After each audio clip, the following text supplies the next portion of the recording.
Olá, este é o Poder Entrevista. Eu sou Malu Mões, repórter do Poder 360 e vou entrevistar Décio Sandi, diretor de Relações Externas da BAT Brasil, novo nome da empresa de cigarros Souza Cruz, por videoconferência. Sandi tem 48 anos, está há mais de 15 anos na empresa trabalhando com regulamentação do setor de tabaco e é doutor em Ciência e Tecnologia de Alimentos. Senhor diretor, obrigada por ter aceitado o convite. Obrigado a você, obrigado pela oportunidade. Agradeço também a todos os web espectadores que assistem a este programa. Esta entrevista está sendo gravada no estúdio do Poder 360 em Brasília, em 26 de outubro de 2021. Para ficar sempre bem informado, inscreva-se no canal do Poder 360 do YouTube e não perca nenhuma informação relevante. Eu começo esta entrevista perguntando: diretor, a Anvisa proíbe desde 2009 a comercialização, importação e propaganda dos dispositivos eletrônicos para fumar, os DEFs. Agora, a agência está realizando uma atualização da regulação sobre os dispositivos. Qual a expectativa da BAT Brasil para a nova decisão da Anvisa? A expectativa, Manu, é que a Anvisa, baseada nas evidências que existem sobre esses produtos, né, que são duas categorias de produtos, os produtos de tabaco aquecido e os vaporizadores, nossa expectativa é que a Anvisa realmente se debruce nas evidências que existem, que demonstram que há uma redução na exposição a substâncias potencialmente tóxicas desses produtos, quando comparado a cigarros, e que a proibição deixe de existir no Brasil. Vários países ao redor do mundo já o fizeram, né, o próprio FDA agora, recentemente, concedeu a liberação de um produto da nossa empresa, um vaporizador, nos Estados Unidos, e na conclusão disse que a comercialização dos vaporizadores é apropriada para a proteção da saúde pública. O próprio Health Canada, o Ministério da Saúde do Canadá, também coloca em seu site, lembrando que o Canadá sempre esteve na vanguarda do controle de tabaco, também coloca que a utilização de vaporizadores é menos prejudicial do que fumar. E nós, pelo menos, enquanto grupo BAT, ao redor do mundo, já comercializamos esses produtos em mais de 35 países, o que inclui países da União Europeia, o próprio Japão, Nova Zelândia, entre outros. Então, são países que têm se debruçado nas evidências e constatado que, sim, esses produtos deveriam ser liberados como uma alternativa a fumar cigarros, por entenderem que são produtos de menor risco. A BAT já teve conversas com a Anvisa sobre esse tema? Sim, já tivemos várias conversas com a Anvisa em relação ao tema. Acho que começamos talvez em 2018, conversamos com todos os diretores, fazemos rodadas de discussão com a Anvisa. Na última rodada que nós fizemos nos últimos 4 ou 6 meses, exceção ao presidente da Anvisa, que ainda não estivemos com ele, mas já estivemos com todos os outros diretores. E a nossa intenção é sempre levar levar as evidências que estão surgindo cada vez mais, também endereçar preocupações que são legítimas, né? Também estivemos com um grupo técnico da Anvisa, também levando essas informações de uma forma sempre muito clara e muito transparente, discutindo as preocupações e levando essas evidências. A Anvisa recentemente mudou seu gerente de tabacos, que é o responsável pela elaboração do relatório sobre os DEFs. Como os senhores viram essa mudança? Essa não é uma mudança que nós temos, obviamente, nenhuma ingerência e é uma decisão da própria Anvisa. Eu estive particularmente, né, com a equipe que trabalha comigo, com o coordenador, se não me engano foi a última reunião que nós tivemos, né, nessa rodada de discussões com a Anvisa.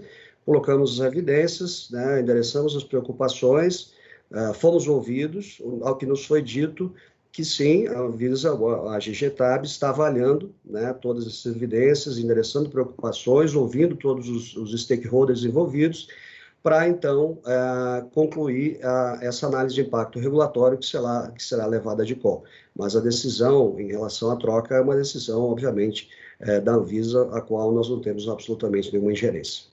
Qual é o interesse da BAT neste mercado? Nós, enquanto empresa de tabaco, nós estamos há bastante tempo tentando reduzir os impactos do consumo de cigarros, que sabemos traz sérios riscos à saúde.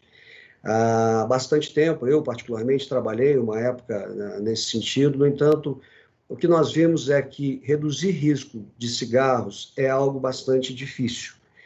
Por uma questão muito simples, o que acontece com os cigarros é que há uma combustão. Então, quando há combustão de uma matéria orgânica, gera-se uma infinidade de substâncias, no caso de cigarros, em torno de 7.000 substâncias. Dessas, em torno de 100 a 150 são potencialmente tóxicas, mas na medida que tenta-se reduzir essas substâncias dos cigarros, os consumidores não o aprovam mais. Então, é bastante difícil realmente fazer essa redução dessas substâncias em cigarros. Em 2001, um chinês, né, veio com essa ideia de se fazer um outro tipo de produto de tabaco, lembrando, né, que ao longo dos séculos houve diferentes formas de consumir produtos de tabaco, como o rapé, por exemplo.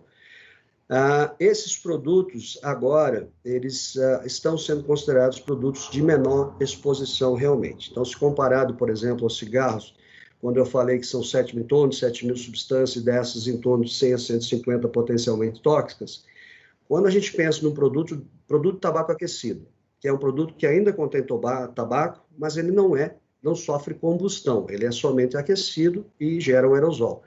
Esse número de substâncias é reduzido para em torno de 100 a 1.000, e o número de substâncias potencialmente tóxicas menor do que 20, se comparado a 100 a 150. Quando se vai a vaporizadores, o número total de substâncias gira em torno de 10 a 100, e dessas, menos de 5 com potencial tóxico. Então, esses produtos, eles têm sim o potencial de reduzir os riscos associados ao consumo de cigarros, e nós, enquanto empresa, estamos trabalhando nisso, não só aqui, quanto ao redor do mundo. Nós entendemos que são alternativas ao consumo de cigarros e que podem ter um impacto na saúde pública. Caso a comercialização destes produtos fosse aprovada, quanto se estima que esse mercado movimentaria? É muito difícil, Manu, estimar isso agora, né? Em 2018, se nós pegarmos o número de consumidores, pelo menos do que nós temos de informação, em 2020 tinha em torno de 1 milhão de usuários, de consumidores desses produtos, o que dobrou em relação a 2018. Hoje estima-se que está em torno de 2 milhões de pessoas aqui no Brasil, vamos pensar que nós temos em torno de 20 milhões de fumantes. No entanto, a expectativa em relação à comercialização o mercado ilegal sempre vai existir, assim como acontece com os cigarros, que nós temos ainda metade do mercado ilegal. No entanto, nós entendemos que há de se regulamentar esses produtos para que eles tenham padrões de qualidade, para que os consumidores estejam informados exatamente sobre o que são esses produtos, né? E assim, parte desses consumidores que hoje consomem todos os produtos ilegalmente, à exceção daqueles que trazem algum produto do exterior, mas que é uma minoria, para que eles possam ter acesso a esses produtos que são regulamentados pela Anvisa, o que não ocorre hoje. Em relação a quanto será comercializado, isso depende de uma série de fatores, né? Claro, quanto desses consumidores migrarão para esses produtos, quais serão as cargas tributárias, por exemplo, a importação desses produtos, se não forem fabricados em algum momento aqui no Brasil, e a própria carga tributária que será colocada nesses produtos. Mas nós entendemos, obviamente, que cigarros têm uma carga tributária elevada justamente para tentar reduzir o seu consumo, por conta dos impactos que eles podem levar à saúde. Se esses produtos são considerados de menor risco, então deve-se levar em conta isso na questão da carga tributária. Caso isso não ocorra, e se esses produtos forem liberados, somente as pessoas de maior poder aquisitivo poderão ter acesso aos produtos legais, e as de menor poder aquisitivo continuarão tendo acesso aos produtos legais. Agora, nós pensando, né, no mercado ilegal, sim, ele sempre vai existir, isso não tem jeito, isso acontece com outros setores. Agora, seria mais ou menos pensar em não liberar porque o mercado legal vai continuar existindo, seria comparar a fabricação de peças, né? Peças para automóveis, nós sabemos que existem falsificação, contrabando disso, então, por isso, não deveria se ter a fabricação ou a importação legal. Então, isso não faz o menor sentido. O mercado ilegal se expandiu nos últimos anos? Uma vez que, se em 2020 havia em torno de 1 milhão, que dobrou em relação de consumidores, que dobrou em relação a 2018, agora estima-se que há em torno de 2 milhões, há de se colocar produtos para atender essa demanda. Então, sim, isso deve, muito provavelmente, ter acontecido, e nós temos visto apreensões, cada vez mais apreensões desses produtos. Lembro de uma em Joinville há pouco tempo, que ocorreu 25 mil unidades de vaporizadores. Então, sim, eles têm aumentado. É um mercado que tem crescido e há os contrabandistas que se aproveitam desse mercado para prover os consumidores com esses produtos. O que nós queremos, obviamente, é que esses produtos sejam regulamentados, de novo, com os padrões de qualidade, todas os critérios, né, sanitários definidos, para que nós possamos comercializar e dar aos consumidores essa alternativa aos cigarros. Como é o cenário regulatório dos DEFs em outros países e o cenário econômico também? Isso varia bastante. Né? Em relação ao cenário econômico, imagino que você esteja perguntando em relação à carga tributária. Né? Se nós pegarmos, por exemplo, né, essas duas categorias que eu citei, existem formas diferentes de se tributar o aparelho em si e o consumível. Né? Isso varia. Existem locais que o aparelho tem carga tributária zero, ou muito próxima de zero, e uma carga maior para o consumível, por assim dizer. Mas isso varia de país a país. Isso também acontece em relação à regulamentação. Ela varia bastante. O que nós entendemos é que, para além de ter critérios bastante específicos em relação à qualidade desses produtos, em relação, por exemplo, à bateria, né? Qual a potência da bateria? No passado, né, as pessoas sabem, houve incidentes, né, de falta de controle de qualidade, de falta de regulamentação e que o aparelho explodia. Né? Hoje não está mais sendo visto muito isso, mas é algo que precisa ser observado. Mas acho que o mais importante aqui é que haja uma tributação adequada, novamente, por conta do risco, que é menor, né? E segundo, que haja uma regulamentação que possibilite a comunicação ao consumidor em relação a esses produtos. Hoje há muita desinformação no mercado. Eu, você, qualquer pessoa, quando somos indagados em relação a esses produtos, muitas pessoas falam que esses produtos são piores do que cigarros, o que não é verdade. Então, eu acho que isso precisa ser olhado de uma forma bastante criteriosa para permitir essa comunicação e permitir locais de venda que sejam adequados também para esses consumidores adquirirem esses produtos. Há números internacionais sobre quanto esse mercado movimenta? Eu não tenho essa informação, Manu. Realmente eu não tenho. O que nós sabemos é que, sim, como vários países estão introduzindo esses produtos, nós, por exemplo, do Grupo BAT, globalmente, já comercializamos esses produtos em torno de 35 mercados. Não posso falar sobre a concorrência. No Japão, em torno de 25% do consumo de tabaco já é de uma dessas categorias. No Reino Unido, em torno de 6%. Se nós pensarmos no Brasil, pensarmos no número de fumantes, em torno de 20 milhões, tendo 2 milhões de pessoas, nós estamos falando de 10% de consumidores. E isso tem crescido ano a ano. O número de países que têm regulamentado esses produtos, se comparado por ano, tem aumentado gradualmente.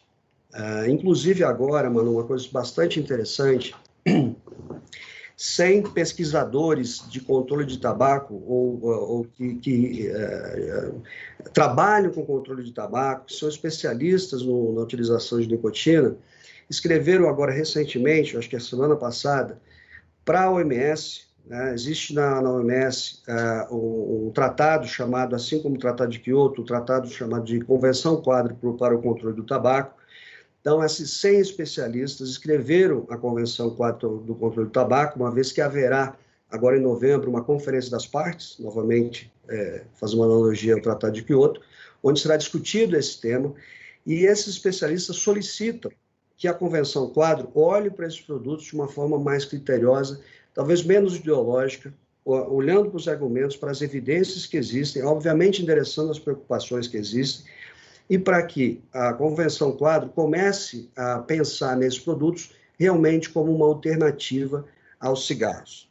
Não é somente pensar que todas as pessoas vão parar de fumar. Existem pessoas que vão continuar fumando, existem pessoas que vão continuar bebendo refrigerante, utilizando álcool, pulando de paraquedas. Essas pessoas, elas existem, esse é o mundo real. Então, esses especialistas solicitam que a Convenção Quadro olhe para esses produtos realmente como uma alternativa e tenha uma proposta regulatória, não para proibir, mas para regulamentar e dar aos consumidores essa alternativa aos cigarros. Recentemente, a FDA, a Agência Regulatória dos Estados Unidos, autorizou alguns tipos de DEFs. Como a BAT viu esse processo? Nós vimos com um olhar bastante positivo. Não temos acesso ao relatório em si, mas temos a notícia, né? Como eu comentei anteriormente, a FDA, quando liberou esse produto nos Estados Unidos, falou que a comercialização dos produtos é apropriada para a proteção de saúde pública. Isso é extremamente importante, vindo de um organismo, né, extremamente importante e reconhecido mundialmente, que nós entendemos. O Brasil também olha para o que acontece no FDA e olha para o que acontece, obviamente, em outros países. Membros da comunidade médica afirmam que esses dispositivos acabam sendo direcionados a um público jovem, sendo usados até por adolescentes. Como a BAT atuaria para evitar esse uso? Olha, isso acontece com uma série de outros produtos. É impossível coibir isso 100%. No entanto, o que nós temos visto, inclusive está nessa carta, e depois, mano, eu vou enviar essa carta para você, o conteúdo inteiro dessa carta, não está se vendo, por exemplo, nos Estados Unidos, um aumento da prevalência entre jovens e adolescentes por conta da introdução desses produtos. Na verdade, o que está ocorrendo é uma redução. O mesmo se vê no Reino Unido, por exemplo. No Reino Unido, o que está se vendo é uma redução do número de pessoas que consomem cigarro, em detrimento ao aumento do número de pessoas que utilizam vaporizadores, e não está se vendo um aumento de consumo entre adolescentes. Na verdade, estudos independentes que existem mostram que, no máximo, 0,1% da população, né, de adolescentes que nunca utilizaram, né, nenhum produto de tabaco tem utilizado esses produtos. Então, nós sabemos, houve uma questão nos Estados Unidos, e aí se volta a questão de não haver uma regulamentação adequada em relação ao assunto, mas não se vê realmente, quando se analisam os dados, um aumento da utilização desses produtos quando os produtos são introduzidos no mercado. Na verdade, você vê uma redução do número de fumantes e um aumento de pessoas que utilizam esses produtos alternativos. Nós entendemos que esses produtos são para maiores, né, de idade, são pessoas de maiores de 18 anos, endereçados àqueles fumantes que querem uma alternativa aos cigarros. E lembrando, né, qualquer derivado de tabaco não deveria ser comercializado para menores de 18 anos. Isso é crime. Isso precisa ser coibido, tanto para cigarros, quanto para álcool, como qualquer outra alternativa que a lei exige que seja desta forma, com o que nós concordamos. A prevalência dos DEFs nesses países que o senhor citou, Estados Unidos e o Reino Unido, é maior que a do Brasil. A eventual aprovação dos DEFs por aqui também poderia fazer crescer a prevalência? Eu acho que, não, a ideia é exatamente essa. É que a introdução dessas alternativas faz com que as pessoas que fumem migrem para esses outros produtos. Então, né, quanto mais houver a redução daqueles que consomem cigarros em detrimento daqueles que consomem essas alternativas, tanto melhor.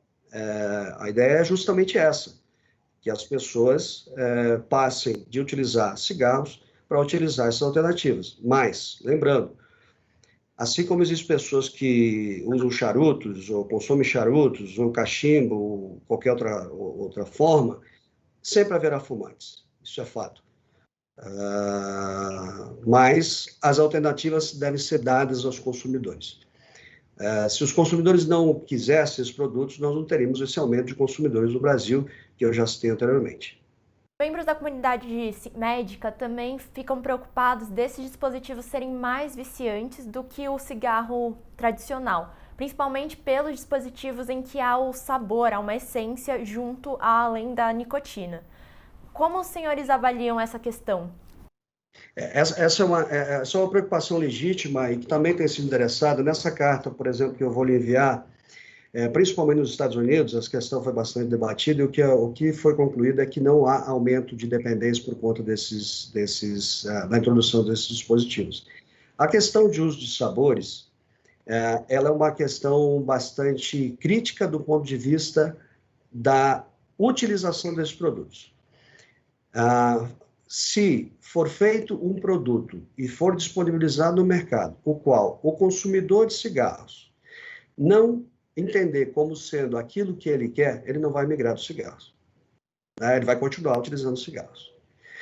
De outra sorte, o mercado legal que está aí vai continuar utilizando da forma como eles bem entendem.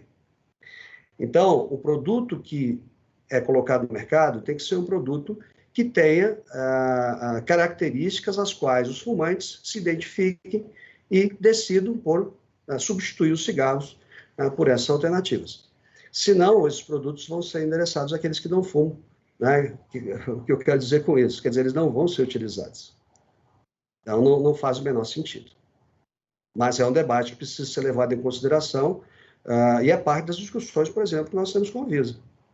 Médicos também ficam preocupados com a relação de esses dispositivos, eles também serem danosos à saúde. Como os senhores veem isso? Essa é uma questão extremamente importante, Manu, e eu acho que aí está bastante da desinformação que é colocada, né? De que esses produtos são tão ou mais prejudiciais à saúde do que cigarros. As evidências que existem, Manu, apontam para algo completamente diferente. Como eu falei anteriormente, se nós pegarmos o número de substâncias potencialmente tóxicas em um cigarro, compararmos ao número de substâncias potencialmente tóxicas nesses produtos de tabaco aquecido ou vaporizadores, elas são infinitamente menores. Mas esse é um passo. O segundo passo é também olhar como que essas substâncias se comportam dentro do organismo. Né? Uma coisa são análises químicas, né, que são feitas comparando cigarros a esses produtos. Outra coisa é você olhar dentro do organismo do consumidor, né, fazer uma análise da saliva, do sangue, da urina, e ver efetivamente quando do que nós chamamos de biomarcadores de exposição estão dentro do organismo.